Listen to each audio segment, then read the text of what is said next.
l'émission Paroles de femmes. Cette semaine, nous allons nous attaquer à nos défauts.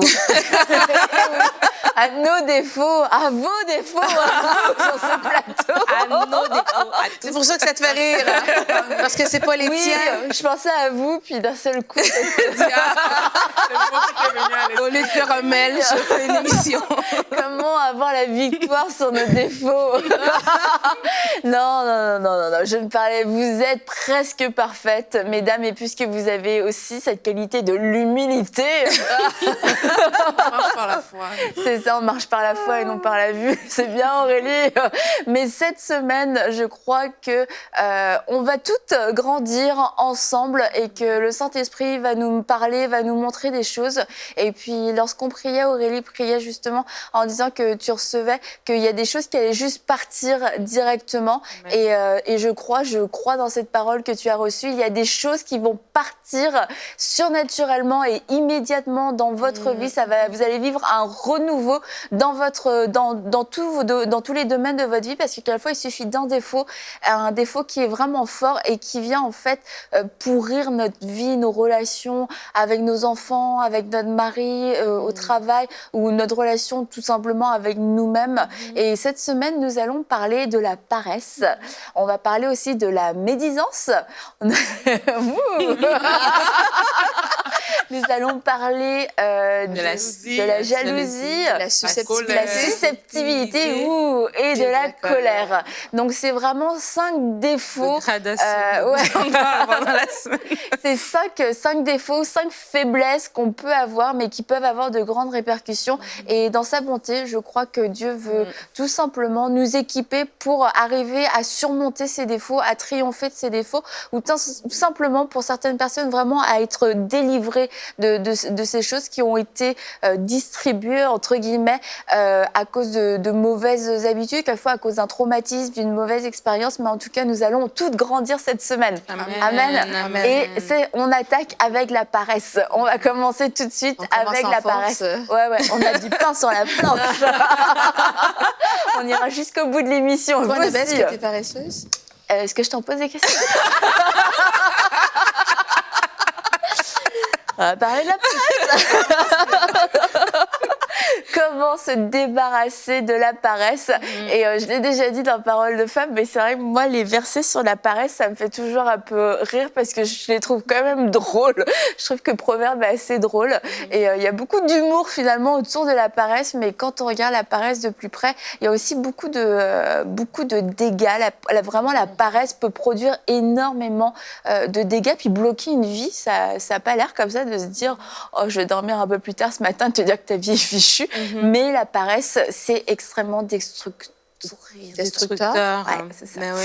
Il y a un adage populaire qui dit que on peut, au lieu de pourquoi remettre à demain ce qu'on peut faire aujourd'hui, mais je crois que le paresseux, lui, va toujours dire pourquoi faire aujourd'hui ce que je peux faire demain. Et ça a l'air drôle comme ça. Mais en fait, quand on parle déjà de la série d'avoir la victoire sur nos défauts, ça veut dire, si on dit victoire, ça veut dire qu'il y a combat. Et des fois, quand on a une propension à faire quelque chose, si on est tenté, on a une tendance d'un certain comportement, on peut deux fois l'accepter comme s'il fait partie vraiment de notre personnalité, mais vraiment non, parce que ça nous mine en fait. Et des fois, la paresse peut être même un défaut comme un peu moins, on prend moins on mesure moins, voilà, la portée, parce qu'on se dit bon, je suis plus relax, je suis une personne voilà, tranquille, et puis voilà, Et on pense que ça fait pas de tort à personne. Voilà, on dit, je suis pas nuisant, ça nuit voilà, pas. exactement, mais ça nous nuit quand on est paresseux, ça nuit les autres parce qu'on prive les autres de nos capacités, mais ça nous prive nous-mêmes aussi. Il y a un verset qui dit justement dans Proverbe que à cause, le paresseux dit, il y a un lion dehors, je serai tué dans les rues, Proverbe 22, verset 13. Et on se prive nous-mêmes aussi justement parce qu'on se prive d'entreprendre des choses, on se prive de faire des choses, on se prive de faire ce que le Seigneur attend de nous. Pourquoi? Parce qu'on est à cause de la paresse, justement. En fait, je pense justement, les traits de caractère, souvent, on pense que nos défauts sont des traits de caractère. Mais je veux dire, avec le Seigneur, il y a de l'espoir. Et il faut vraiment faire la différence entre... Parce que des fois, on dit, ben moi, je suis comme ça, il faut me prendre tel que je suis. Mais vraiment, si la parole de Dieu nous en parle, c'est parce qu'il y a option à changement. Et il y a de l'espoir. Il y a de l'espoir parce que la vie chrétienne, c'est pas juste se remplir le cerveau de connaissance de la parole. Parce que souvent, on pense qu'être chrétien, c'est juste connaître la parole de Dieu et connaître des versets. Et franchement, je crois que cette série, cette semaine, ça va être libérateur. Je crois que ça va parler à des femmes, que ça va apporter de l'espoir. Je pense qu'il y a des femmes qui sont troublées, justement, parce qu'elles se voient et se disent, ben c'est moi, je suis paresseuse et ça nuit à ma famille, je suis susceptible. Bon, on va en nommer 5 cette semaine. Mais vraiment, je veux donner de l'espoir à une femme. Je veux qu'on donne de l'espoir à quelqu'un parce qu'avec l'Esprit de Dieu, avec Jésus, avec la parole, vraiment, vous allez pouvoir faire des bonds de géants si vous mettez ces émissions en pratique. La parole n'est pas seulement faite pour être entendue, elle est faite vraiment pour être mise en pratique. Et je crois que les femmes qui nous écoutent ne sont pas des auditrices oublieuses, mais vraiment qu'elles vont entendre, recevoir la révélation et que ça va porter transformation. Tu as dit quelque chose que tu as parlé dans ton intro, Annabelle, quand on priait tout à l'heure, vraiment qu'il y a des femmes qui vont recevoir une délivrance instantanée et il y en a d'autres, vraiment, ça va être, comme tu dis, toi, peut-être un combat. S'il y a une victoire, il va y avoir un combat. Et je pense, au début de notre vie chrétienne, souvent, le Seigneur nous fait des grâces. Des fois, on est libéré des défauts, des trucs instantanément, mais des fois, ça va être un combat et vraiment, avec la parole, on va pouvoir livrer ce combat et avec l'aide de l'Esprit de Dieu. Amen. Je vais aller dans ton sens en disant aux femmes qui nous écoutent, il ne s'agit pas de l'histoire d'autres personnes. Parce que c'est souvent comme ça qu'on réagit. On dit, ah, tiens, je reconnais bien ma fille. Là, toi, elle est pas... Aïe, l'émission, elle est déjà partagée. Je crois que c'est pour toi. Mais vraiment, ça concerne tout le monde. Oui. Et vraiment, il ne faut pas chercher à regarder d'abord aux autres, alors que toute cette semaine, on va faire les émissions, mais c'est de se dire, OK, où est-ce que je me retrouve là-dedans? Et par la grâce de Dieu, comme on a dit, il y a des choses qui vont disparaître instantanément et il y a d'autres qui vont nécessiter vraiment que, comme Mathilde, tu disais, qu'on aille dans la parole, qu'on regarde ce que la parole dit à propos et qu'on mette surtout en pratique. Et vraiment, j'encourage toutes les personnes qui nous écoutent cette semaine à mettre en pratique, en fait. Amen. Il y a des choses qu'on va dire, mais ça peut sembler pour certaines, ça sera difficile, peut-être de prime abord, mais l'Esprit de Dieu est là et c'est par le Saint-Esprit que les choses vont se faire. Donc, moi, j'encourage les personnes à dépendre du Saint-Esprit et juste pour peut-être encourager encore quelqu'un, moi, je sais que quand j'ai des défis comme ça, du type de ceux qu'on va parler cette semaine, et que je me confie au Saint-Esprit, je commence à remarquer, et je suis sûre que c'est ce qui va arriver dans la vie de plusieurs personnes, quand on va parler, elles vont commencer à remarquer que, voilà, là où elles avaient une facilité à poser ces actions-là, là où quelqu'un avait la facilité à être paresseuse, par exemple, mais le Saint-Esprit va mettre le doigt dessus au point où, lorsque la paresse va vouloir se manifester, il y a une voix dans ton esprit qui va te dire « Non, tu ne devrais pas ». Donc, j'encourage les personnes aussi à écouter cette voix parce que c'est ça, dépendre du Saint-Esprit et de dire « Non, là où j'avais cette tendance vraiment à me laisser aller, à choisir toujours l'option de la facilité, mais là, je choisis d'écouter cette voix qui peut me déranger de prime abord, mais qui, au final, va me permettre de sortir de la situation par laquelle je suis en train de passer. Parce qu'aujourd'hui, on ne veut pas juste dire les choses, mais on veut aussi donner des solutions. Tant qu'à faire.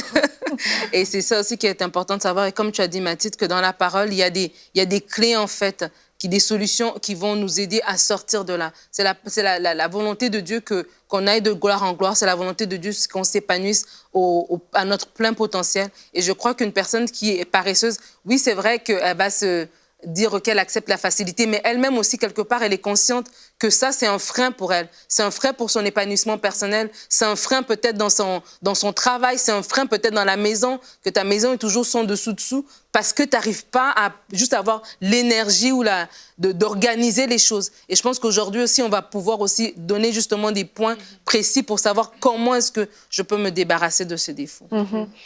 Et je voudrais juste revenir sur quelque chose que tu disais, ou toi, je ne sais plus, par exemple, la paresse, on se dit, je suis comme ça fait de tort à personne. Et c'est totalement faux parce que ce que tu ne fais pas, quelqu'un peut-être va le faire ou quelqu'un va subir le fait que tu n'aies pas fait ce que tu devais faire. Et en fait, ça vient vraiment attaquer quelquefois les relations. Et dans Proverbe 10, 26, ce que le vinaigre est pour les dents et la fumée pour les yeux, le paresseux l'est aussi pour celui qui l'envoie. Et c'est de comprendre lorsque on a une attitude de paresseux, ça fait vraiment du tort aux gens. Et ça affecte les autres et quelquefois on se retrouve dans des problèmes de relations à tout niveau et on se dit c'est peut-être le caractère de l'autre, etc. Mais on n'a pas compris qu'en fait c'était notre paresse qui provoquait ce problème, qui provoquait de l'irritation, qui provoquait de l'impatience, qui provoquait des disputes. Et je crois que le Saint-Esprit vient comme illuminer les yeux et faire comprendre à des personnes, c'est ce problème-là qui crée des problèmes dans tes relations. C'est pas un problème autre de caractère, d'opposition ou quoi que ce soit. C'est vrai. C'est juste que le fait de ne pas faire les choses, ça irrite certaines personnes autour de nous et ça fait qu'on se retrouve dans des situations hyper agressives et conflictuelles. Ça peut devenir tendu. Ouais. Et je pense aussi que tant qu'il n'y a pas de prise de conscience sur le défaut, je pense qu'il n'y a pas de possibilité de changement. Et donc, je pense que c'est important que celles qui nous écoutent fassent une introspection, demandent au Saint-Esprit, parce qu'on peut jouer à l'autruche, mettre sa tête dans le sable et dire, mes problèmes familiaux, de couple ou au travail, ce n'est pas relié à cause de moi, c'est toujours la faute des autres. Et vraiment, je pense que la prise de conscience, d'abord, si on réalise, je suis paresseuse et je réalise ça, après, on peut pleurer pendant des heures, mais ça va juste nous libérer. Ça va faire du bien à nos émotions, mais après... Et j'aimerais vraiment, il y a un proverbe, Annabelle, et vraiment, souvent, c'est ça, c'est qu'on se pense au-dessus des autres, et vraiment, il y a un proverbe qui le dit, justement, Proverbe 26, 16, dit « Le paresseux se croit plus sage que cet homme qui répond avec discernement. Et vraiment, tu l'as vraiment bien dit, Annabelle, souvent, on va avoir des problèmes de relations parce qu'on est paresseux, mais on va se penser plus sage. Non, moi, j'en ai pas de problème. Et je crois vraiment que, je parle à des couples, maintenant, il y a des gens qui sont assortis avec des gens opposés. Et on peut être la personne qui est paresseuse, mais on peut être la personne aussi qui subit la paresse de l'autre. Et une paresse peut être une forme de désordre intérieur. Il manque vraiment un désordre, il manque l'ordre divin, une espèce de tempête dans l'âme ou une espèce de mal-être. Et ça se manifeste par du désordre dans la maison. Je ramasse mes choses traînent partout, je fais jamais la vaisselle. Et puis là, ça fait des tensions parce que mon mari, c'est une personne hyper propre, ordonnée et rangée. Et pourquoi ce désordre? Et vraiment, je pense que dans la présence de Dieu, déjà, si on reconnaît qu'on a ce problème et que ça cause d'autres problèmes encore plus grands, l'Esprit de Dieu peut venir mettre une paix. Et je parle shalom sur les femmes qui nous écoutent. Je parle une paix à votre âme. Je parle vraiment une restauration. Et le bon berger est celui qui restaure votre âme. Et je crois vraiment que la paresse peut sembler... en fait, c'est quelque chose de calme, mais ça peut démontrer une espèce d'inconfort ou une tempête intérieure. Et ça se manifeste comme ça. Donc, il y a une tempête, donc j'essaie de calmer la tempête, donc je reste inactive, je reste immobile et je pense que ça va régler le problème. Et je suis à peu près certaine que ça parle à quelqu'un. Et l'Esprit de Dieu, je pense que la vie de l'Esprit va vraiment m'aider. La personne du Saint-Esprit va m'aider et il va nous demander, parce que je pense que la paresse, ça se manifeste de toutes sortes de manières. Ça peut se manifester au travail, ça peut se manifester dans notre maison, ça peut se manifester dans toutes sortes de manières, mais je crois que l'Esprit de Dieu peut nommer justement ces choses et te donner les étapes que tu as à faire pour sortir. Des fois, aujourd'hui, ça va peut-être juste être fais le ménage de ta cuisine. Et après, on va dire, c'est peut-être pas si pire que ça.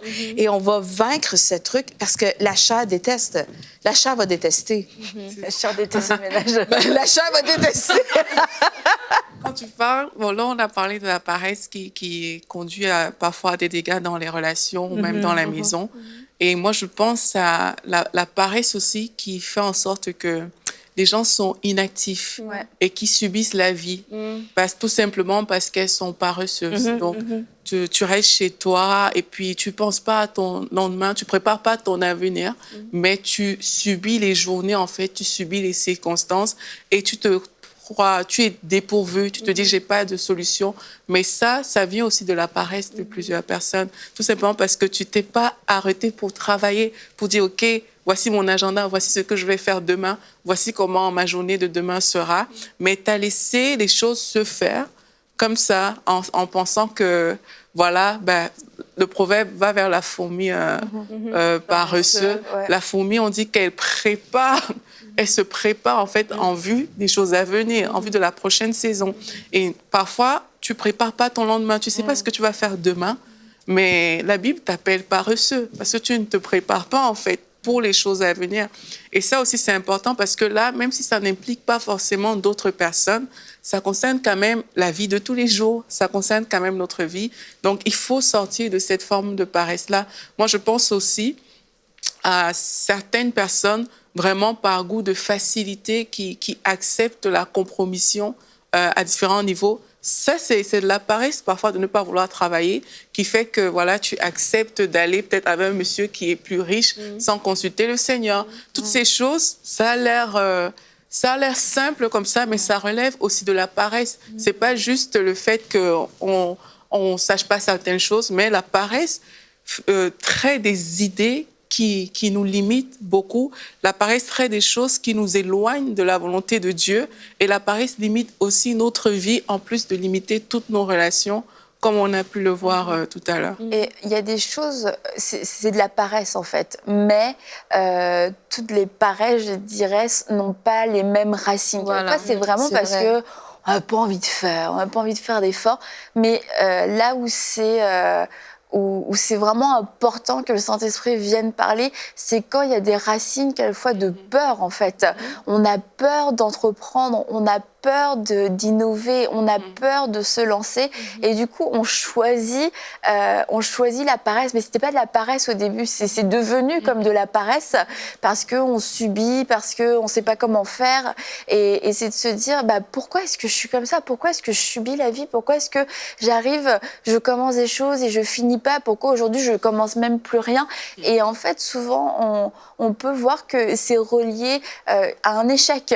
On l'a fait une fois, on l'a fait 2 fois, ça s'est mal passé, et t'appréhendes de le refaire, et t'appréhendes tellement que tu le refais pas. Et puis ça peut être l'école. Ça a été difficile pour toi, du coup t'as arrêté. Après c'est le travail. Après et tu répètes ça dans tous les domaines de ta vie. Et c'est vrai, t'as l'air de quelqu'un de paresseux, mais au final t'es surtout quelqu'un qui est lié par la peur, qui est captif par la peur et qui refuse d'entreprendre. Mais la vraie racine, c'est pas parce que t'as pas la force t'as pas le courage, parce que quelquefois des gens accomplissent d'autres choses dans la vie, mais ils accomplissent pas, on dirait, ce qui compte, ce qui est important, et ils laissent de côté tout un tas de choses.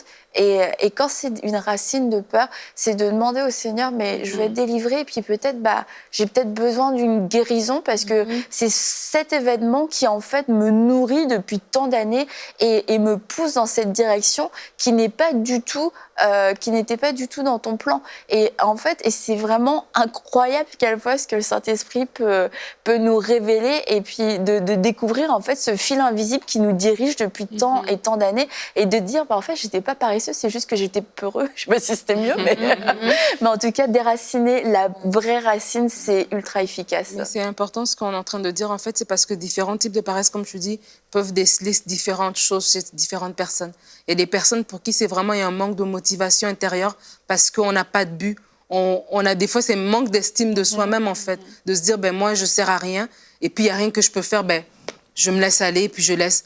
Des fois, c'est juste un manque de motivation, de savoir ranger, d'un manque d'organisation, mais des fois, c'est beaucoup plus profond. Et vraiment, ça, c'est important, alors que les gens écoutent cette émission, de se dire, attends, moi, mon problème à moi, est-ce que c'est juste un problème d'organisation? Donc, j'ai envie de dire un problème superficiel, entre guillemets, ou c'est vraiment quelque chose d'intérieur en moi-même que j'ai internalisé depuis des années et que j'ai comme laissé, j'ai abandonné, en fait, j'ai laissé tomber, j'ai perdu espoir, en fait. Et c'est ça, et ça se manifeste par cette paresse-là. Et comme on a dit depuis tantôt, c'est que la Bible, elle nous offre des solutions. Et même ce verset qu'Aurélie vient de citer, de Proverbe 6 au verset 6, va vers la fourmi paresseuse, observe son comportement et devient devient sage. Donc, il y a des étapes. Il y a l'étape d'aller vers des personnes qui savent faire, tu vois. Il y a l'étape d'aller vers des personnes qui savent faire. Il y a l'étape d'observer. Donc, ça veut dire qu'on peut apprendre, on peut désapprendre cette habitude, entre guillemets, de paresse. Et après, on peut devenir sage. Donc, on peut devenir actif. Donc, c'est pas juste que, bon, j'ai entendu, c'est fini là. Non, il y a des étapes qu'on peut mettre en place pour devenir. Et si on parle, par exemple, si on y va, les ABC, mettons, de base à la maison, mettons que tu as une paresse dans ton ménage, tu vois, dans ton organisation de maison, ben, il y a une façon, il y a des choses qu'on peut apprendre. On peut acheter des bacs, on peut se mettre un horaire pour dire que le mardi matin, voici ce que je fais, le jeudi, je fais ceci, mon lavage, je le fais le samedi. Il y a des choses qu'on peut mettre en place, une organisation qu'on peut faire. Tu peux te tourner vers une sœur, vers la fourmi. Il y a une fourmi autour de toi. Il y a une sœur.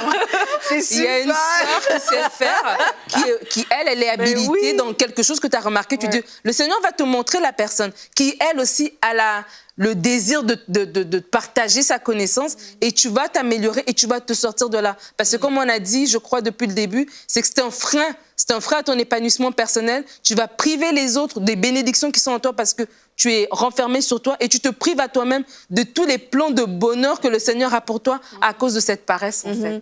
Tu as dit un mot hyper important, c'est désapprendre. Et désapprendre, souvent, c'est parce qu'on a été élevé même dans la paresse. Et vraiment, je reçois quelque chose, je vois quelqu'un qui a été élevé dans une famille qui ont été aux dépens de l'État toute leur vie.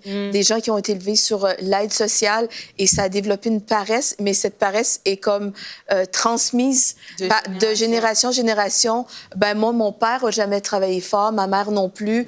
Mes grands-parents se sont toujours fait vivre aussi par l'État. Et des fois, il y a des circonstances où c'est totalement correct et je blâme pas du tout ces gens-là. Mais quand c'est de génération en génération, c'est des choses qui s'apprennent et qui se transmettent. Et je parle à quelqu'un qui vraiment a été élevé comme ça et de désapprendre, c'est possible. Justement, va vers la fourmi, va vers les gens et vraiment, je crois vraiment qu'il y a une transformation possible avec Dieu et Dieu va te montrer comment être travaillante. Dieu va te montrer comment t'organiser et avec de l'aide dans l'Église, justement. L'Église, c'est fait pour ça. L'Église, c'est pas juste pour aller le dimanche, mais c'est parce qu'on côtoie des gens qui peuvent nous amener plus haut. Et je crois vraiment que dans le royaume de Dieu, on peut aller plus loin. Amen. Et vraiment avoir la pensée du royaume. C'est comment le royaume, les gens du royaume, ils sont actifs, il se passe des choses, ça avance, on gère des trucs. Et vraiment, il y a de l'ordre divin. Et Dieu va t'apprendre à être ordonné. Et vraiment, cette parole, c'est pour quelqu'un, je crois vraiment. Et quand on saisit l'enjeu, en fait, qu'il y a derrière la paresse qui, comme on l'a dit en début d'émission, peut sembler être quelque chose de totalement anodin, mais c'est qu'en fait, on n'est pas en train de maximiser notre vie. On n'est pas en train de maximiser chaque heure, chaque jour, chaque mois, chaque année qui passe et de se dire, d'avoir cette crainte de Dieu. Ben, un jour, je vais être devant Dieu et qu'est-ce que je vais lui dire? T'as fait quoi de ta vie? J'ai dormi, j'ai pas osé, j'ai pas eu le courage. Est-ce que t'as vraiment envie, quand tu vas être devant Dieu, de devoir dire des choses comme ça, de dire mais qu'est-ce que tu as fait de ta vie? J'ai rien fait parce que j'étais trop fatiguée. C'est d'avoir cette pensée de l'éternité, de se dire ma vie doit compter. Et ça crée, je crois, une motivation supérieure à celle peut-être d'un salaire, à celle d'une quelconque gratification sur la terre. C'est si j'aime le Seigneur, si j'ai la crainte de Dieu, je veux le servir, ben en fait rien que ça doit me motiver pour faire quelque chose de ma vie. Parfois on ne sait pas comment le faire, on ne sait pas où commencer, mais au moins il y a déjà cette envie qui naît et c'est comme ça qu'on va se rendre disponible, qu'on va se décider à se lever. J'ai pas encore trouvé de travail, mais je décide de me lever, je décide de mettre ma vie en ordre, je décide d'être une personne active. J'ai pas encore trouvé de travail, c'est pas grave, je vais me lever, je vais vivre comme quelqu'un qui a un travail parce qu'il y a des choses à accomplir. Je vais faire du service, je vais faire du bénévolat. Je vais vivre une vie de personne active et je vais pas attendre que ce soit un patron parce que Dieu m'a déjà donné de quoi être une personne active. En fait. Mais c'est ça, vivre par la foi. Et même, la Bible dit, mon juste vit par la foi. Et quand on parle de foi, il y a ces choses qu'on ne voit pas, comme on connaît, mais aussi cette démonstration qui relève de l'action. Démontrer, ça signifie mettre justement des choses en action. Or, quand tu es paresseux, tu n'aimes pas l'action. Mais ça fait partie vraiment de vivre une vie de foi à laquelle Dieu nous appelle à vivre, en fait. Et quand tu parlais de la vie doit compter, c'est vraiment dans tous les domaines, parce que parfois, on néglige certains domaines au détriment des autres. Et c'est d'où l'importance, vraiment, à la lumière de ces émissions, de se mettre devant Dieu pour qu'il dise, mais vraiment, vraiment, vraiment, voici un domaine dans lequel je t'attends et pour lequel tu n'es peut-être pas très actif. Mais il ne faut pas non plus tomber dans l'activisme. Parce que quand on parle de paresse, les gens, ils pensent que à force d'activité, ben, ça signifie que je ne suis pas paresseux. C'est justement faire cette différence-là pour se dire, non, il faut que je fasse la chose à pointer au moment où je dois la faire. Je ne dois pas négliger les choses vraiment à pointer que je dois faire aujourd'hui. Mais il ne s'agit pas d'aller embrasser toutes les choses à faire, toutes sortes de trucs pour qu'on dise que non, moi, je ne suis pas paresseux, regarde, je suis actif à gauche ou à droite. Donc, c'est vraiment de comprendre aussi qu'il ne s'agit pas juste de s'activer, mais de faire la bonne chose au bon moment. Et pour toutes les personnes qui... Procrastine, tu veux le dire, Aurélie? Les personnes qui ont essayé, parce que ouais, c'est sûr qu'il y a la procrastination aussi, mais je pense à toutes les personnes qui ont essayé et que ça ne fonctionne pas souvent. Je le dis parce que moi, ça m'est déjà arrivé, peut-être par rapport à l'ordre d'essayer, et puis je vois que ça ne fonctionne pas. Et puis, gloire à Dieu, ça va mieux aujourd'hui. Amen. Mais c'est Nous avons notre premier témoignage. Amen, je suis transparente. Mais c'est de dire, en fait, c'est pas parce que ça n'a pas fonctionné la première fois que ça ne fonctionnera jamais. Il faut persévérer. Donc, j'encourage les personnes qui vont nous écouter aussi toute cette semaine à persévérer et à se dire, OK, peut-être là, j'ai mis mon bac. Moi, c'était un bac, j'ai acheté un bac. Bravo. Donc, j'ai mis mon bac et tout. Mais j'ai quand même retrouvé ces vêtements au sol. Il s'était allé là par eux-mêmes. Mais c'est de dire, peut-être ça s'est fait aujourd'hui, mais demain, se réveiller avec la nouvelle perspective. Mais Dieu dit, essaie encore, jette ton filet encore, tu vas voir. Mais vraiment, je pense qu'il y a des femmes qui se sont dit, mais toute ma vie, j'ai essayé vraiment de briser le pattern, mais je suis consumée par la peur ou vraiment, ça fait mal à ma chair. Mais Dieu dit, essaie encore et vraiment, il y a une transformation. On fait mourir la chair, mais aussi, je voulais juste compléter ce que tu as dit par rapport à la peur. Il y a un verset qui dit, Dieu ne nous a pas donné un esprit de timidité, mais de force, d'amour et de sagesse. Mais en anglais, ça dit, Dieu ne nous a pas donné un esprit de peur. Et je crois que c'est une arme pour quelqu'un aussi, vraiment. Et bon, bref. C'est bientôt terminé. Et j'ai un point à rajouter. En fait, je veux juste appeler les personnes, alors qu'on parle de paresse, de développer une mentalité d'excellence. Et la Bible dit d'amener les pensées captives à l'obéissance de Christ. Et vraiment de renverser et de transformer, et d'échanger cette paresse pour l'excellence. Et cette mentalité d'excellence va nous amener petit à petit dans les petites choses, que ce soit juste, j'ai fini de manger, je lave mon assiette, je la range tout de suite, que dans les grandes choses. Et vraiment, petit à petit, Dieu va nous amener à sortir et avoir la victoire sur ce défaut de la paresse. Eh bien, merci à vous toutes petites fourmis. Et merci aussi à vous toutes qui nous avez suivis. On se retrouve demain pour une prochaine émission de Paroles de Femmes et nous parlerons de la médisance.